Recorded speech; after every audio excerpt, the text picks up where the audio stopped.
আসসালামু আলাইকুম বন্ধুরা, শুভ সকাল। মিনি মর্নিং গ্লোরির সাথে আজকে পরিচয় করিয়ে দিব। এই লাল ছোট ফুলটির নাম হচ্ছে মিনি মর্নিং গ্লোরি। এটা লাল কালারের ফুল, রেড মিনি মর্নিং গ্লোরি। এই ফুলটি লতানো গাছের এবং এই গাছটি দেখতে পাচ্ছেন যে অনেক বেশি লতানো হয়ে গিয়েছে। কয়েকদিন এখানে আসিনি, ছাদে আসতে পারিনি, উপরের ছাদে।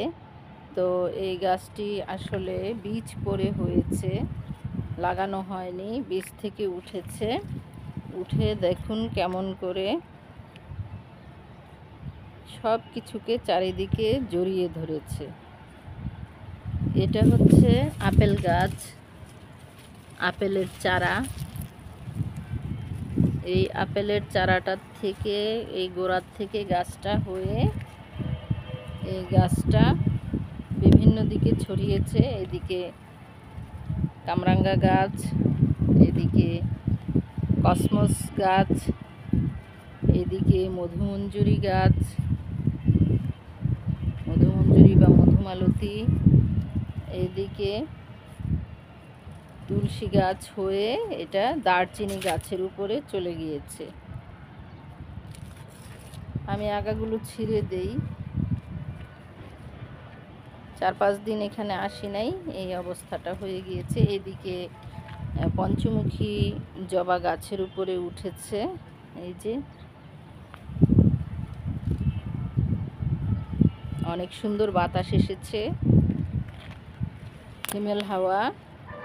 যদিও একটু পরে সূর্যের তাপ অনেক বেড়ে যাবে, অনেক সূর্যের উত্তাপ হবে।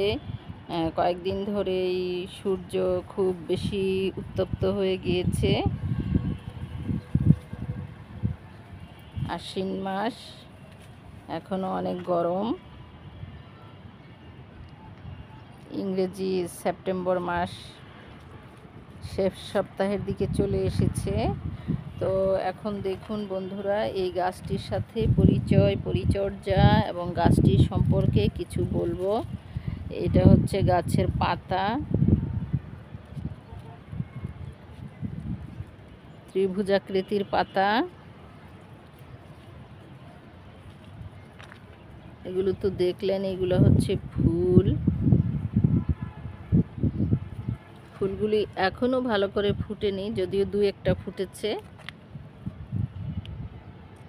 এই যে এটা ফুটেছে, কলিগুলো সুন্দর চিকন চিকন, লাল লাল টুকটুকে, সবুজের মাঝে টুকটুকে লাল ফুল। আপনাদের অবশ্যই ভালো লাগবে। এটা অনেক ছোট সাইজ, এর জন্য এটাকে বলা হয় মিনি মর্নিং গ্লোরি। আর সকালে ফুটে। লতানো গাছ তো অবশ্যই মর্নিং গ্লোরিগুলো লতানো হয় এবং এই গাছটি বীজ পরে হয়। আপনাদের একটা সিড পট দেখাচ্ছি। এই সিড পটটা গোল,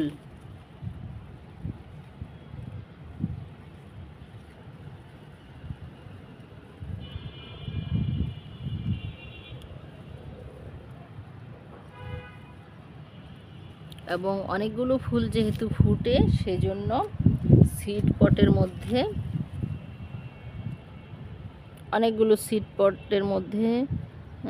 অনেকগুলো করে বীজই থাকে। একটা সিড পটে কমপক্ষে 4টা থেকে 6টা বীজ থাকে। এগুলো যখন পাকবে, শুকিয়ে যাবে, তখন বীজ ঝরে পড়ে নিজেই চারা হয়। তবে এগুলো কালেকশন করেও সংরক্ষণ করা যায় কাউকে দেওয়ার জন্য, বা এগুলোকে সংরক্ষণ করে রাখলে পরবর্তীতে জায়গা বুঝে লাগানোর জন্য এগুলোকে সংরক্ষণ করা যায়।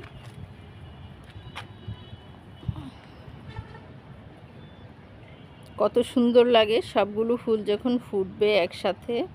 গাছটি যখন ঝোপালো হবে তখন ভালো লাগবে। গাছটিকে উপরে উঠে বেয়ে যাওয়ার জায়গা করে দিলে, গ্রিলের উপরে বা বেড়ার উপরে বেয়ে ওঠার সুযোগ দিলে অনেক সুন্দর লাগে। এই গাছটি আলাদাভাবে লাগানো ভালো, অন্যান্য গাছের কোনো ক্ষতি করতে পারে না। অন্য গাছকে জড়িয়ে ধরলে অন্যান্য গাছগুলোর ক্ষতি হয়। তো এই গাছটাকে সরিয়ে নিতে হবে। অন্য জায়গায় লাগিয়ে নিতে হবে। এই গাছটার বীজ পরে প্রচুর চারা ওঠে।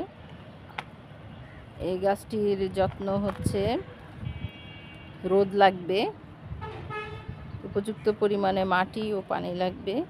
তবে এই গাছটির পানি পর্যাপ্ত দেওয়া ছাড়া, সুযোগ মতো পানি দেওয়া ছাড়া আর কোনো বিশেষ যত্ন নিতে হয় না। এমনিতেই অনেক জন্মায় এবং অনেক বীজ পরে এটা হতে থাকে।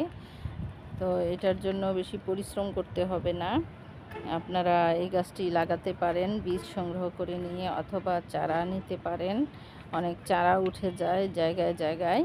তো এই গাছটি আপনারা লাগান, দেখতে ভালো লাগবে, পরিবেশের শোভাবর্ধন হবে। যদিও এটাতে ঘ্রাণ নেই, কিন্তু এটা সৌন্দর্যে আকৃষ্ট হয়ে বিভিন্ন ধরনের কীটপতঙ্গ, প্রজাপতি বা উপকারী পোকামাকড় আসবে। আর ফুলের সৌন্দর্যে মুগ্ধ হয়ে পাখি আসে। তো পাখিরা আমাদের ক্ষতিকর পোকাগুলো, গাছের ক্ষতিকর পোকাগুলো খেয়ে উপকার করে থাকে। এই জন্য রঙিন ফুল গাছ আপনারা লাগাতে পারেন। তো বন্ধুরা, ভালো থাকুন, মিনি মর্নিং গ্লোরির সাথেই থাকুন। বেশি করে গাছ লাগান, পরিবেশ ভালো রাখুন।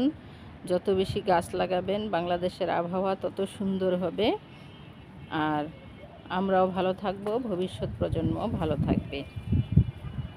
আজকে এই পর্যন্তই। আল্লাহ হাফেজ।